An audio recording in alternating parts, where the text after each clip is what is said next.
Hello everyone, welcome to the new episode of बादरवेज। तो चलिए देखते हैं कल इंडेक्स का पोजीशन कैसा रहेगा और कौन कौन से स्टॉक्स में हम ट्रेड बना सकते हैं। तो जैसे कि आज हमने देखा निफ्टी में बहुत ही अच्छा मूवमेंट हुआ ऊपर की तरफ। अगर अब यहाँ से देखो ऊपर की तरफ बहुत ही अच्छा मूवमेंट हुआ है, लगभग 112 पॉइंट का मूवमेंट हुआ है ऊपर की तरफ। अगर आप यहाँ से 1 मिनट के टाइम फ्रेम पे जाओगे तो निफ्टी का पूरा दिन का मूवमेंट अगर आप देखोगे यहाँ से दिन में थोड़ा बहुत फ्लैट ओपनिंग हुआ था यहाँ पे। अगर हम यहाँ से ड्रॉ कर दे लाइन को और यहाँ से देखें तो थोड़ा बहुत नीचे गया था, उसके बाद पूरा का पूरा दिन ऊपर चला गया।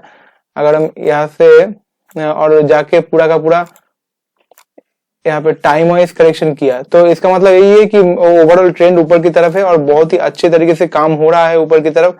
तो ये बहुत ही अच्छा साइन है बुल मार्केट का, क्योंकि हम पहले भी डिस्कस कर चुके हैं कि हम ओवरऑल ट्रेंड हमारा बुलिश फेज में अभी चल रहा है। लेकिन हम पहले भी डिस्कस कर चुके हैं कि अगर इस एरिया से ये जो हमने लाइन खींचा है पहले, तो इस एरिया से अगर ऊपर जाएगा तभी हमारा ब्रेकआउट जोन तैयार होगा। तो उससे पहले हम नहीं जाएंगे, क्योंकि हमारा जो सिनेरियो था वो ऊपर की तरफ, तो अभी तक वो ट्रिगर नहीं हुआ है।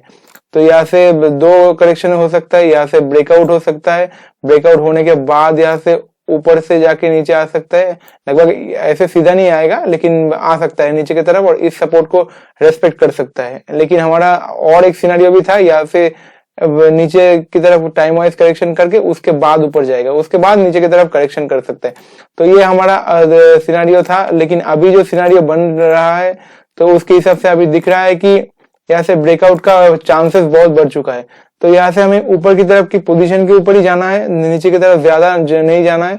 और यहाँ से जो मूवमेंट हुआ है तो आप इसको पहले ऊपर की तरफ ब्रेकआउट होने दीजिए। पहले ब्रेकआउट होगा इस एरिया से, ब्रेकआउट होने के बाद हमारा इस एरिया से हमारा पोजीशन ट्रिगर हो सकता है ऊपर की तरफ, और उसके बाद आप स्विंग पोजीशन भी ले सकते हो। और इंट्राडे के लिए तो बहुत ही अलग तरीके से काम होता है।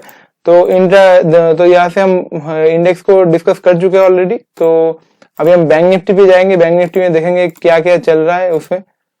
बैंक निफ्टी में अगर आप देखोगे यहाँ पे भी सेम मैंने जो बोला था वही से ऐसे काम कर रहा है। ऊपर गया था, उसके बाद देखिए जिस तरीके से काम किया, मैंने बोला था कि यहाँ से टाइम वाइज करेक्शन ज्यादा हो सकता है, तो उसके बाद प्राइस वाइज करेक्शन किया, ऊपर गया नीचे गया, तो ऐसे ही टाइम वाइज करेक्शन कर रहा है। मतलब अगर आप यहाँ से अगर आप इस जगह से देखो ना, इस जगह से पूरा का पूरा ओवरऑल देखोगे तो 6 महीने बाद तो यहाँ से आपको कोई रिटर्न नहीं दिखेगा। तो मैंने पहले भी बोल चुका हूँ कि यहाँ से निफ्टी परफॉर्म कर सकता है और बैंक निफ्टी अंडर परफॉर्म कर सकता है according to the index chart phases. तो यहाँ से हमें इंडेक्स में देखना है इंडेक्स में क्या क्या पोजीशन बन रहा है, और उससे भी ज्यादा हमें स्टॉक्स में देखना है, क्योंकि स्टॉक्स में ज्यादा मूवमेंट आते हैं इंडेक्स से वगैरह। तो यहाँ से हम थोड़ा इंडेक्स को थोड़ा बहुत डिस्कस करेंगे, उसके बाद हम स्टॉक्स के ऊपर जाएंगे। तो पहले अगर आप देखोगे कल हम थे यहाँ पे, कल हम थे इस जगह के ऊपर, इस जगह के ऊपर हम थे। तो यहाँ से हमारा जो ब्रेकआउट एरिया था कि हम इस एरिया को रेस्पेक्ट करेंगे। हो सकता है कि यहाँ से ऊपर चला जाए और इस एरिया पे रेजिस्टेंस फेस कर ले। इस एरिया पे मैंने बोला था, लेकिन इसको थोड़ा बहुत रेजिस्टेंस किया था। अगर आप इस एरिया पे देखोगे थोड़ा बहुत यहाँ पे रेजिस्टेंस किया था, लेकिन उसके बाद पूरा का पूरा ऊपर ही चला गया। तो यहाँ से हम ऊपर जाके यहाँ से सपोर्ट क्रिएट कर रहा है, तो हो सकता है कि यहाँ से सपोर्ट क्रिएट करके पूरा का पूरा ऊपर की तरफ चला जाए। अगर आप यहाँ से देखोगे यहाँ से सपोर्ट लेके ऊपर की तरफ चला जाए, और अगर यहाँ से सपोर्ट लेके यहाँ पे ब्रेक डाउन करता है तो यह नीचे इस लेवल को आ सकता है। तो इसे हमें पूरा का पूरा ध्यान में रखना है, ध्यान में रखें इसको ट्रेड करना है। तो अभी निफ्टी का पूरा सिनेरियो यही है कि पहले इसको ब्रेकआउट होने दे, उसके बाद हमें लॉन्ग पोजीशन में जाना है। तो उससे पहले हम लॉन्ग पोजीशन के ऊपर हाथ नहीं लगाएंगे। तो हमारा पहला स्टॉक्स रहेगा भारती एयरटेल। भारती एयरटेल में अगर आप देखोगे यहाँ से 3-4 कैंडल बनाया था, उसके बाद इसको ऊपर की तरफ ब्रेकआउट कर दिया है। तो ब्रेकआउट करने के बाद यहाँ से हो सकता है ऊपर की तरफ चला जाए। तो पहले हम इसको हमारा जो सपोर्ट लेवल रेजिस्टेंस लेवल रहेगा इस एरिया पे रहेगा, क्योंकि ये गैप जो क्रिएट किया था तो इस एरिया तक मैक्सिमम आ सकता है। ये थोड़ा इस एरिया तक मैक्सिमम आ सकता है। तो इसको हमें रेजिस्टेंस लेवल मान के इसको ट्रेड करना है ऊपर की तरफ। लेकिन यहाँ से जब तक या ऊपर की तरफ व्हाइट कैंडल नहीं बनेगा उसके बाद ही हमें यहाँ पे पोजीशन लेना है। हमारा अगला स्टॉक्स रहेगा ब्रिटानिया। ब्रिटानिया पे ऑलरेडी इस एरिया को ऊपर की तरफ ब्रेक कर चुका है, तो इसके बाद क्लोजिंग भी कर चुका है आज। तो यहाँ से अगर ऊपर की तरफ कल व्हाइट कैंडल बनना शुरू करता है तो यहाँ से ऊपर की तरफ पोजीशन बन सकता है और टारगेट अपने हिसाब से बना सकते हो। लेकिन अगर व्हाइट कैंडल घूम के ब्लैक हो जाएगा तो उसके बाद हमारा स्टॉप लॉस हिट हो जाएगा। अगला स्टॉक्स रहेगा HDFC बैंक। HDFC बैंक में अगर आप देखोगे इस एरिया पे अगर आप एक लाइन ड्रॉ कर दे तो इस एरिया पे एक ब्रेकआउट एरिया तैयार हुआ है। तो ब्रेकआउट एरिया इसके बाद अगर ऊपर की तरफ ब्रेकआउट होता है तो इस यहाँ पे हमें पोजीशन बनाना है। लेकिन यहाँ से ऊपर की तरफ व्हाइट कैंडल बनने के बाद ही पोजीशन बनेगा। तो व्हाइट कैंडल बनने के बाद यहाँ पे आप ऊपर की तरफ लॉन्ग पोजीशन बना सकते हो। और next stocks is Hindalco. Hindalco में अगर आप देखोगे यहाँ पे बहुत ही अच्छा बुलिश मोमेंटम जारी है। बहुत दिनों से यहाँ पे ऊपर गया था, करेक्शन किया, उसके बाद फिर से ऊपर गया और कंसोलिडेट किया एक ही जगह पे। उसके बाद आज देखिए यहाँ पे आज ऊपर की तरफ मूवमेंट हुआ है ऊपर की तरफ। तो यहाँ पे इस कैंडल के बाद आप यहाँ पे एक काम कर सकते हो कि यहाँ पे अगर व्हाइट कैंडल बनना शुरू करता है तो ऊपर की तरफ पोजीशन बन सकता है। यहाँ से आप स्टॉक्स को ब्रेकआउट की तरह भी प्ले कर सकते हो। अगर यहाँ से अगर देखोगे कि एक जोन का ब्रेकआउट हुआ है ऊपर की तरफ, अगर यहाँ से ब्रेकआउट होने के बाद व्हाइट कैंडल ऊपर की तरफ बनाना शुरू करता है तो यहाँ पे ऊपर की तरफ पोजीशन ट्रिगर हो सकता है। और next stocks is ONGC। ONGC में अगर आप देखोगे यहाँ पे ब्रेकआउट टाइप्स पैटर्न बनाया है। इस रेंज के ऊपर अगर ब्रेकआउट होता है तो यहाँ पे आपका पोजीशन बन सकता है ऊपर की तरफ इस रेंज का। यहाँ पे अगर आप देखोगे कि ऊपर गया, नीचे गया, उसके बाद एक नैरो रेंज तैयार किया है पूरा का पूरा। तो यहाँ से जो रेंज यहाँ पे तैयार किया है उसको आप ब्रेकआउट यहाँ पे ऊपर की तरफ प्ले कर सकते हो।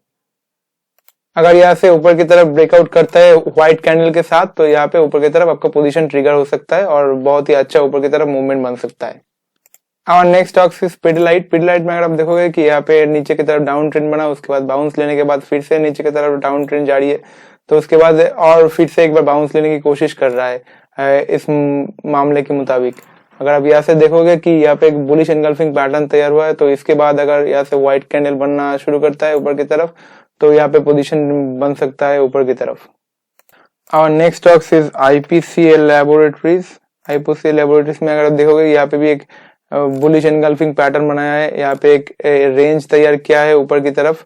तो इस रेंज को अगर ऊपर की तरफ ब्रेकआउट करता है व्हाइट कैंडल के साथ तो यहाँ पे ऊपर की तरफ आपका पोजीशन बन सकता है। तो इसको आप वॉच लिस्ट में रख सकते हो। और next stocks is siemens India. Siemens India में अगर आप देखोगे इस रेंज को ऊपर की तरफ ब्रेकआउट हो चुका है और क्लोजिंग भी ऊपर आ चुका है। तो यहाँ पे ब्रेकआउट क्लोजिंग जैसे ऊपर हुआ है तो यहाँ से जो नेक्स्ट कैंडल बनता है तो बहुत ही अच्छा बुलिश कैंडल बन सकता है ऊपर की तरफ।